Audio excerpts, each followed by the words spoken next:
My name is Eli Turner. I'm 39 years old. And until recently, I lived a pretty average life in Santa Rosa, New Mexico. I had a modest IT job at a regional telecom company, a small one-bedroom apartment, and a stubborn orange tabby named Whiskey. It wasn't glamorous, but it was stable, and in this world, stability is a blessing. That all changed 6 months ago. It started when I accidentally uncovered a hidden folder buried deep in the company's network, an encrypted archive labeled Project Sycamore. At first, I assumed it was some boring internal audit, but curiosity got the better of me. After spending a week bypassing layers of security, I cracked it open. What I found was horrifying: records of user surveillance, psychological experiments conducted without consent, even employee brain scans. My stomach turned. I couldn't ignore it. I reported it anonymously to a watchdog group. Within 2 days, I was fired. Within a week, I was blacklisted. I didn't even know that could happen in real life. Every job application I submitted vanished into a void. No callbacks. My bank account dried up. Credit cards maxed out. Whiskey and I were down to cans of tuna and dry toast. I started selling furniture just to make rent. Then, while scrolling a sketchy online forum looking for off-the-books jobs, I saw the ad: overnight clerk wanted, Ashwood Inn, Haven Crest, NM, $60 per hour, 10:30 p.m. to 6:30 a.m. No experience necessary. Cash paid nightly. Inquire in person. No phone calls. I stared at the listing for almost an hour. It sounded too good to be true, especially the part about no interview. But I had no other choice. The next evening, I packed a duffel bag, gave Whiskey an extra scoop of kibble, and hit the road. Haven Crest was a ghost town, literally. Just a single gas station, a boarded-up diner, and a run-down motel perched on a ridge outside the city limits. I pulled up at 9:45 p.m. The Ashwood Inn was a sad-looking 2-story building shaped like a horseshoe, with peeling paint and flickering floodlights. The neon sign buzzed overhead, half of the letters dead. I stepped into the main office. The smell hit me first: stale smoke, mold, and something metallic, like rust or dried blood. A single desk faced the door. Behind it sat an old woman in a shawl, her skin gray and papery like she hadn't seen daylight in years. She didn't look up from her crossword puzzle. "You here for the job?" she asked without emotion. "Yes.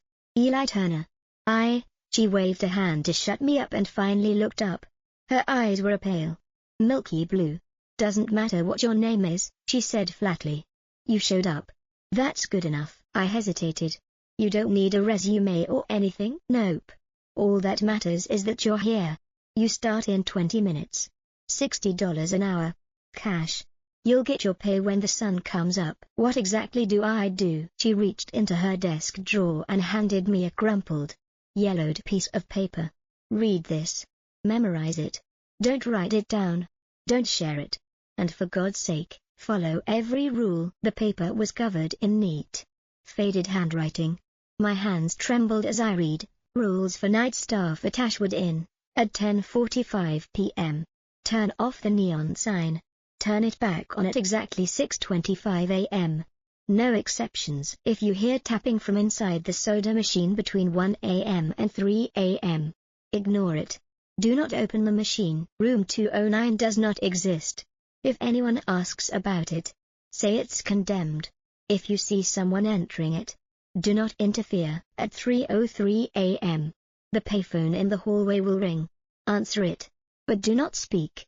Listen for 99 seconds. Then hang up. If a man named Gregory Wells checks in, give him room 104 no matter what. Don't make eye contact. The front lobby vending machine may dispense items that aren't snacks. Do not touch these.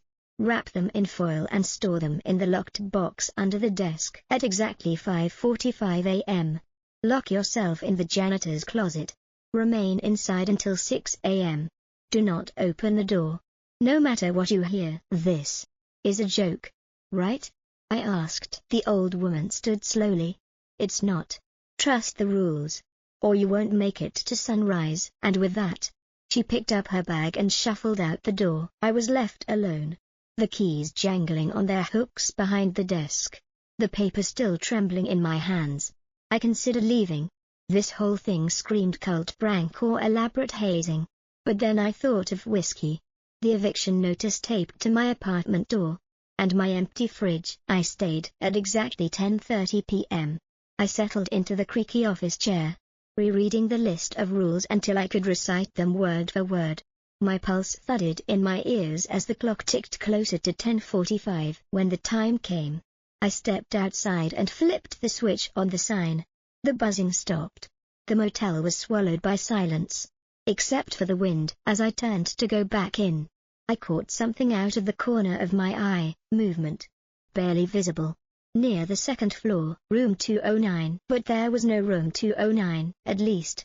There shouldn't have been. I shut the office door behind me and locked it, my hands still cold from switching off the neon sign.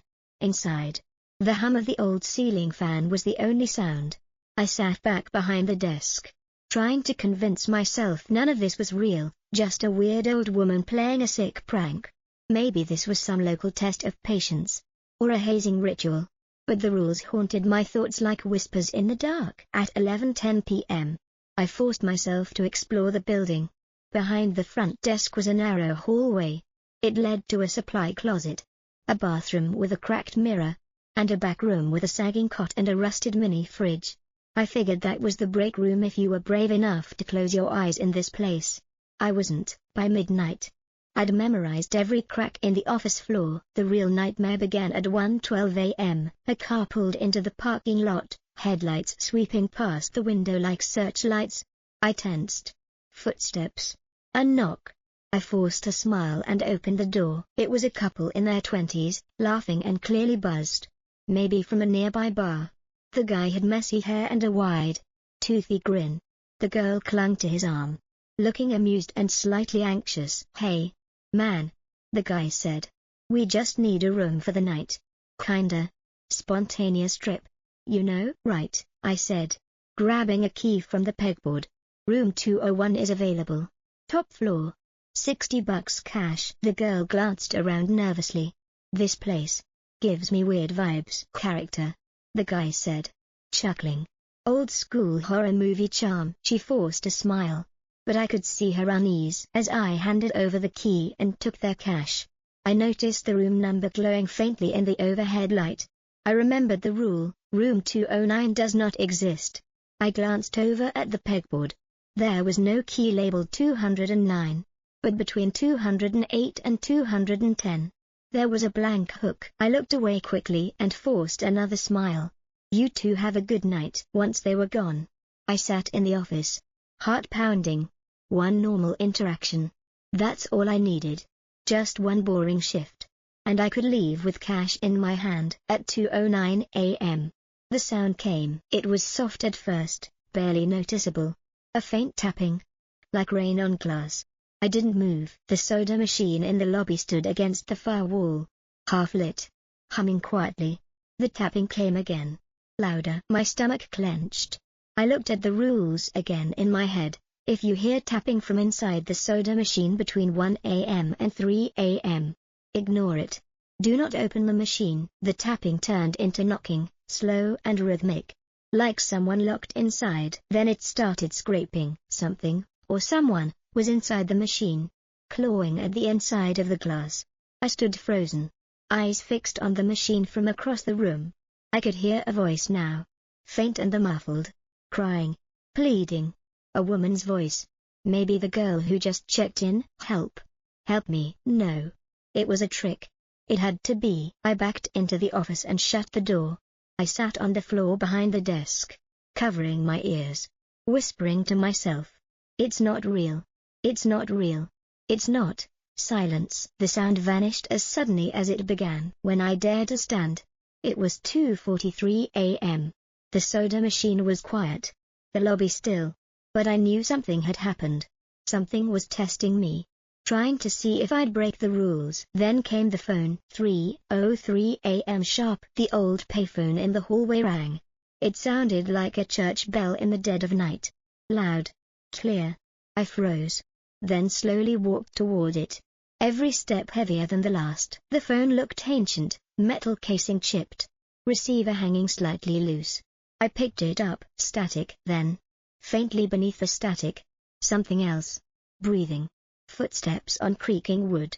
A door opening, then a voice, soft, male, calm, and terrifying in how ordinary it sounded. "You still don't remember, do you?" I gripped the phone tighter. "They took everything from you, Eli. And you let them. You asked them to. We warned you this would happen." My throat closed. I couldn't speak even if I wanted to. "Now it's coming back. Slowly. And painfully. You'll understand soon. Just keep following the rules." Click. Silence. I hung up. Hands trembling. My vision blurred. My breath came in short bursts. Then I saw it. In the mirror above the old hallway table, a reflection. Not mine. A tall, pale man in a long coat. Standing behind me. I spun around. The hallway was empty. I nearly collapsed against the wall. At 4:30 a.m. Another car pulled in. I almost didn't go out. Too shaken. But the job, the rules, demanded it. A man stepped into the office. Mid-40s. Wearing a faded green coat. He didn't speak. Just slid a driver's license across the counter. Name, Gregory Wells. The rule flashed in my mind. If a man named Gregory Wells checks in, give him room 104 no matter what.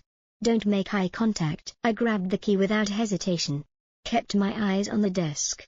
My peripheral vision caught only vague movement. His shape was wrong. Like something underwater. He took the key, turned without a word, and walked out. I didn't breathe until I heard his door close. At 5:30 a.m. I checked the vending machine.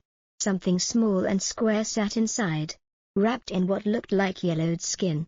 It pulsed slightly, like a heartbeat. I grabbed aluminum foil from the drawer, wrapped it without touching it, and locked it in the box under the desk. Then came the final test. 5:45 a.m. I sprinted to the janitor's closet, slammed the door, locked it. The world outside was silent for 2 minutes. Then the door handle turned, jiggled, slammed. Something heavy growled. It whispered words I couldn't understand. Something ancient, wet, and angry. The whole door flexed inward like rubber. I backed into the corner, fists clenched, jaw shut tight. Then silence. I counted the seconds. 6 a.m. The noise stopped. I opened the door slowly. The hallway was empty. I walked back to the front desk, switched on the neon sign. The first rays of sunlight hit the horizon. At 6:30, the old woman returned. She eyed me, her expression unreadable. "You made it," she said. "Most don't." "I want to quit," I blurted. She paused. "Then quit." I hesitated. Thought of whiskey, the bills, the cold, hard cash in her hand. "No. I'll be back." She nodded slowly. As I walked out, my phone buzzed. Unknown number. "Good work, Eli. You're remembering." I barely slept that day. Every time I closed my eyes, I saw the payphone, heard that voice whispering in my ear. "You're remembering." I didn't know what that meant. What was I supposed to remember? I wasn't some secret agent or lost orphan with a hidden past. I was just a burned-out IT guy with an unemployed streak and a grumpy cat. Right? But deep down, a seed of doubt had been planted, and it was growing. That evening, as I fed whiskey and tried to act normal, a headache bloomed behind my eyes. A sharp, hot spike of pressure that made me drop to my knees in the kitchen. Just before I blacked out, an image flashed across my mind, a white room. Bright. Clinical. A man in a lab coat saying something about compliance rates and emotional suppression. Then darkness. When I came to, I was on the floor, breathing like I'd run a marathon. Whiskey meowed softly and rubbed against my leg. I should have stayed home. I should have quit. But at 9:45 p.m., I found myself in the car, driving back to Ashwood Inn. I arrived early, hoping to catch the old woman and demand answers, but the front office was empty. No newspaper, no lukewarm teacup, just silence. On the desk, I found a new note in the drawer. Same yellowed paper, same shaky handwriting. Rule number 8. If a girl in a white dress appears at the front door, do not let her in. No matter what she says, no matter how she looks, do not open their door. My pulse spiked. Of course it had to be a little girl this time. I shoved the note in my pocket and got to work. I switched off the neon sign at 10:45 p.m., locked the door, and settled into the chair behind the desk. I could already feel the motel breathing again, like it had just woken up, waiting for something to go wrong. Around 1:10 a.m., a pickup truck pulled into the lot. A man stepped out, older, maybe late 50s, grease-stained jeans, work boots, and a baseball cap pulled low. He walked into the office with a slow, heavy gait. "Evening," he muttered, his voice gravelly. "Need a room?" I asked, trying to sound casual. "Yup." As I checked him in, I noticed his hands. They were black, not just dirty, but oily, like they'd been dipped in some thick, shimmering fluid that didn't quite reflect light correctly. I must have been staring, because he shoved them in his pockets and looked away. "Car trouble," he said. "On the road. Broke down." "Of course," I said. He paid in cash, and I handed him the key to room 106. As he turned to leave, I caught a whiff of something that made my stomach clench. Not oil, but something chemically sweet and wrong, like burning plastic mixed with perfume. I tried to shake it off, but the feeling of wrongness clung to me long after he left. At 3:03 a.m., the payphone rang again. This time, I hesitated before answering. When I finally picked it up, there was no static, only the sound of a film projector clicking. Then a male voice, calm, clinical, detached. "Subject ET continues to show signs of resistance. Recommend increasing dosage and initiating stage 3 suppression." ET, my initials. Eli Turner. I dropped the phone. It swung wildly, clattering against the booth wall. What the hell was going on? I tried to make sense of it all. Project Sycamore, the lab room in my vision, the man in the mirror, and now, stage 3 suppression. Was I part of some kind of experiment? Before I could even collect my thoughts, I heard a soft tapping, not from the vending machine, from the glass office door. My blood ran cold. I turned toward it slowly. A little girl stood outside. She wore a white dress, soaked at the hem with dirty water. Her hair was neatly braided, and in her arms, she held a threadbare stuffed bear. Her face looked wrong, too perfect, porcelain smooth. Her eyes were large and glassy, and they stared straight into mine. She knocked again. "Please," she said, her voice muffled through the glass. "I'm cold. I'm lost. Let me in." My fingers gripped the desk so hard my knuckles turned white. The rule screamed in my head: do not let her in. No matter what she says. No matter how she looks. I'm sorry," I said, my voice cracking. "I can't open the door. I can call someone for you." Her face changed instantly. The sadness vanished. Her lips curled into a sharp, cruel smile.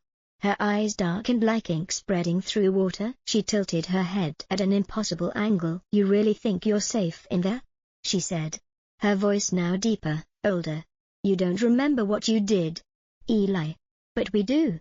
And we're going to make you remember." She pressed her tiny hands against the glass. Her fingers were too long, her nails too sharp. "You can't run from it," she hissed. "You asked for this." And then, she was gone. Vanished. One blink, and the space outside the office was empty. I collapsed into the chair, drenched in sweat. My heart was pounding like a drum. For the next 2 hours, I just sat there, trembling, waiting for morning. At 5:45 a.m., I barely made it to the janitor's closet in time. I locked the door. At first, there was silence. Then, sobbing. Soft, echoing sobs. From behind the door. It sounded like a child. "Please," the voice whispered. "Please. You forgot me." I closed my eyes. I didn't speak. I didn't move. The crying turned into snarling. A scraping sound dragged across the floor just outside the door. Then something heavy slammed against it. I held my breath. And then, silence. 6 a.m.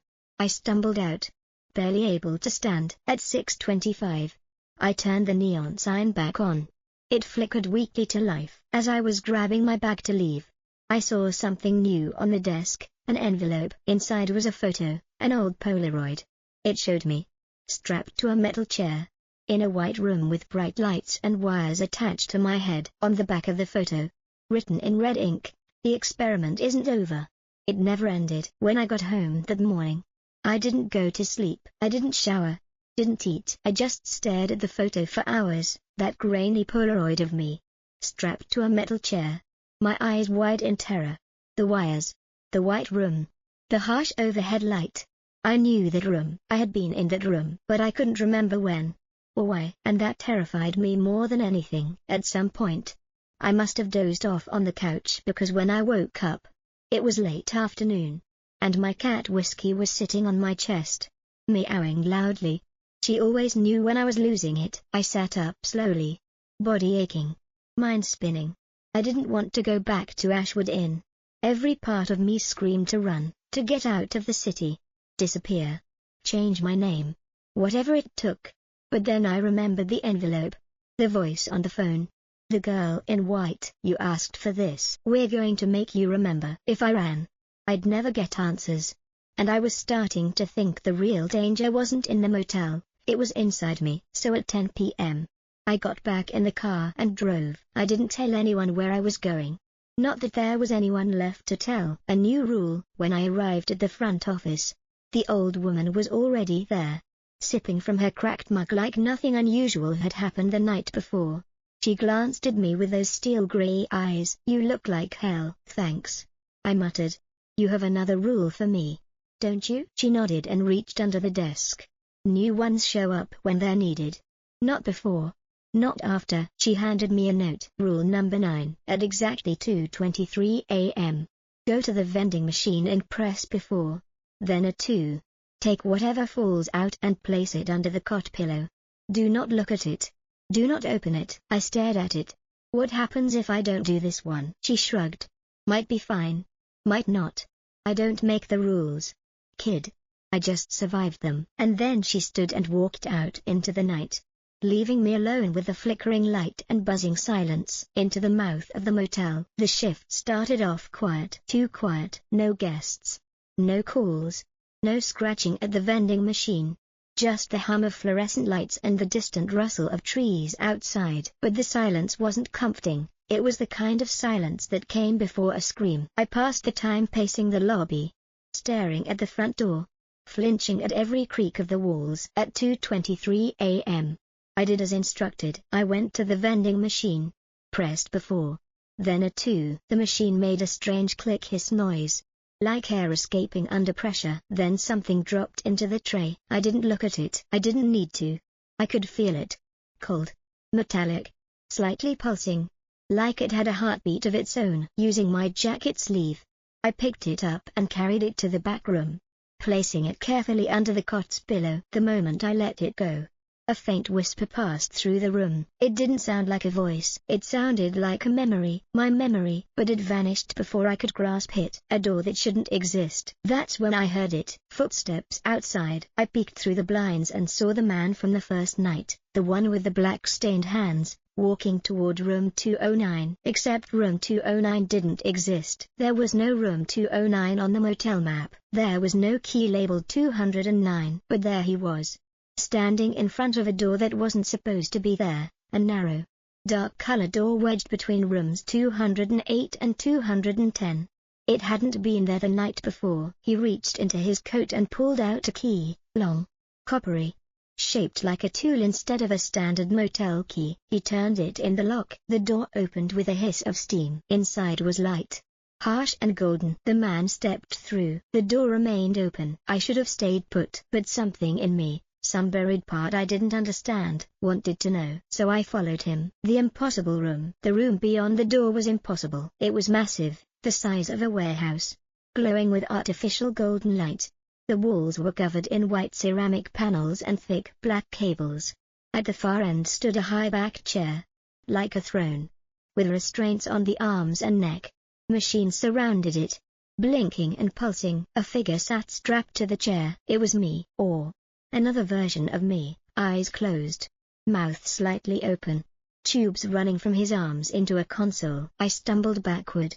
What there? The man with the black-stained hands turned and saw me. His face contorted into rage. "You weren't supposed to see this," he growled. I turned and ran, heart hammering in my chest. Behind me, I heard the hum of machines powering up, and something heavy moving across the floor. I didn't stop until I was back in the office. Door locked. Chest heaving. The morning after, at 5:55 a.m., I locked myself in the janitor's closet. This time, the sound outside wasn't sobbing. It was laughter, childish, giggling, and it came with a voice. The girl in white again. I saw you. Eli. You're starting to remember. The laughter turned into a high-pitched wail that made my ears bleed. Then, silence. At 6 o'clock, I stumbled out of the closet, nearly collapsing to the floor. At 6:45, I turned the neon sign back on. The sun rose, weak and pale through the motel windows. As I gathered my things to leave, something caught my eye. Another envelope on the counter. This one had no photo, just a single sheet of paper. On it, written in thick, red ink, "They didn't erase your memories. Eli. You gave them away. And we're almost ready to give them back." I didn't leave the house the next day. Didn't check my email. Didn't answer the phone. Didn't even open the curtains. I just sat there, staring at the latest message from Ashwood Inn, still trembling from the words burned into my memory. "You didn't lose your memories. Eli. You gave them away." I kept turning it over in my mind, trying to find the lie in it. But deep down, I knew it was true.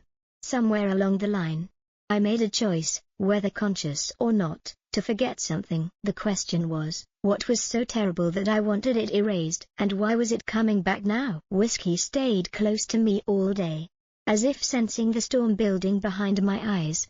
I pet her absently, but I wasn't really present, not even close. By 10 p.m., I was back in the car, headed toward Ashwood Inn again.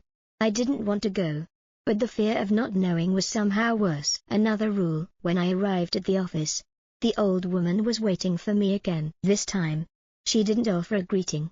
She just handed me another slip of paper and walked out without a word. The note was shorter than the others. Rule number 10. Tonight, if the lights flicker at exactly 3:11 a.m., you must go into room 212 and sit in the chair. Do not speak, no matter who, or what, talks to you. I'd never been in room 212 before. The key was always on the board, untouched. It wasn't mentioned in any prior rules. But now, I had to sit in it. Part of me wanted to rip the note in half, burn it, walk away from the job and the mystery altogether. But another part, stronger now, needed to know. I needed answers, and something told me this chair would give me one. The quiet before the night passed slowly. No guests checked in. The phone didn't ring. The vending machine didn't rattle or hiss. Even room 237, with all its lights and whispers, stayed still. For the first time since I started working there, the motel felt calm. Too calm. I checked my watch constantly, waiting. At 3:11 a.m., the lights flickered. Once, twice, 3 times. I stood. My legs felt like lead. I grabbed the key labeled 212 and stepped outside. The air was cold and still, like the world had been paused. I reached the door to room 212, unlocked it, and stepped inside. The interview. The room was different from the others. It wasn't a motel room. Not really. It looked like an office, a strange mix of therapist's suite and interrogation chamber. A desk, a chair, a mirror that was almost certainly one-way glass. And in the middle, a single grey chair, bolted to the floor. I sat. The moment I did, the door clicked shut behind me, locked. And then, a voice, smooth, masculine, almost warm. "Hello again, Eli." I froze. The voice was coming from a speaker in the ceiling. "You've made it further than expected. That means you're ready." I didn't respond. I remembered the rule, do not speak. "You don't remember what you did, do you? Why you came to us?" I clenched my fists. "You were the first volunteer, the first one to beg for release. You said the pain was too much, that you'd do anything to forget." The voice paused, as if waiting for a reaction. "And we obliged. We took it all. The guilt, the faces, the screams. We cleaned your soul." Another pause. My heart was pounding so loud I thought the speaker might pick it up. "But memories aren't destroyed. They're stored, compartmentalized, archived in places like this, facilities built on trauma, like Ashwood Inn." I bit down on my tongue to stay silent. "And now, the experiment is nearly over. You're almost whole again, Eli. All that's left is acceptance. Suddenly, the chair beneath me vibrated. The mirror in front of me lit up like a screen, and I saw myself, not as I was now, but younger, cleaner, confident. And next to me, a girl. She looked no older than 10. She had wide eyes and a chipped front tooth. She was crying, and I was yelling at someone off screen. It wasn't a motel, it was a lab. And I wasn't a victim, I was part of it. Unwelcome revelation. The images kept playing, clips of me directing subjects, administering drugs, monitoring vitals, talking about emotional resets and memory thresholds. I wasn't just someone who stumbled onto this horror, I'd helped build it. I had created the system used to suppress traumatic memories. The chair, the rules, the entire procedure. And then, there was another clip, me, sitting in the same grey chair, tears streaming down my face, begging, erase it all. Please. I don't want to know what I've done. I don't want to remember. And then, nothing. The screen went black. The lights returned. The room was silent for several seconds before the speaker clicked again. We've done what you asked, Eli. But the contract was temporary. The price was your peace of mind. Now, it's time to remember. All of it. The door behind me opened. I stood, weak and nauseous, back in the hallway. I barely remembered walking to the office. My body moved on instinct. Another envelope. At 6:45 a.m. I turned on the neon sign with shaking hands. As I reached for my bag, I saw a white envelope waiting on the front desk. Inside was another photo. This one showed 5 people, all sitting around a lab table, smiling. I was one of them. On the back of the photo, it read, "You weren't alone. And you're not the only one remembering." The next day, I couldn't eat, couldn't think straight. The photo from the night before was still on my desk, the one with the 5 smiling faces. Me. And 4 others. All in lab coats. All apparently part of it. One of them looked vaguely familiar. A woman with auburn hair and sharp eyes. I couldn't place her. But something about her stirred a memory I couldn't reach. Like a dream you forget the moment you wake up. But no mattered. The words written on the back still echoed in my mind. You weren't alone. And you're not the only one remembering. I stared at that picture for hours, my mind racing. If there were others like me, maybe I wasn't just a pawn in someone's experiment. Maybe I'd helped build the board. And maybe, just maybe, we were all being brought back together. For what? I didn't know. But something was coming. I could feel it. Back to the inn. I drove to Ashwood Inn that night in silence. No music. No podcasts. Not even Whiskey's usual meows from the passenger seat. I'd started taking her with me for comfort. She stayed curled in the back of the car, strangely quiet. Like she knew too. When I stepped into the office, the old woman was waiting, as always. But this time, she looked worried. She handed me a note, eyes narrowing as I unfolded it. Rule number 11. Tonight, someone will check in using the name Evelyn Cross. Give her room 105. If she asks about the experiments, do not lie, but only answer what she already knows. I looked up at the old woman. Who is Evelyn Cross? She hesitated. She's one of the others. Like you. Why is she coming now? Her lips tightened. Because things are changing. The motel is shifting. What does that mean? She just walked past me without answering. But as she reached the door, she paused. You're close, Eli. Closer than you know. But not all the pieces are yours to hold. And then she was gone. Room 105. At exactly 12:17 a.m. The bell over the front door jingled. She stepped in like she'd been here before. Tall, mid-30s, auburn hair tied back, eyes sharp and clear, same as the woman in the photo. I froze. Evelyn Cross? I asked. She nodded. You must be Eli. I handed her the key to room 105, barely hiding the tremble in my hand. You came alone? A small smile played across her lips. No one ever really comes here alone. Before I could ask anything else, she spoke again, this time lower. The chair in room 212. You've seen it? I nodded. The tapes? Yes. And you remember? Some. She studied me for a moment. Then we're almost ready. I blinked.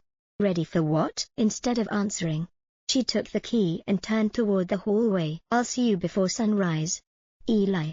Try not to die before then. A glitch in the motel. From that moment on, everything felt wrong. The lights flickered constantly, but not like before. This time, They pulsed. Like the building itself was breathing. Doors creaked open that had been locked for years. The ice machine screamed, a sound I'd never heard it make before. The computer on the desk flashed random files. Most labeled with my name. Others with hers. Still others with redacted names and chilling titles like Subject 06, Implanted Guilt Loop Failure, Memory Fragment Merge, Unstable, ECROS, Suppression Rejection Protocol. By 2:03 a.m.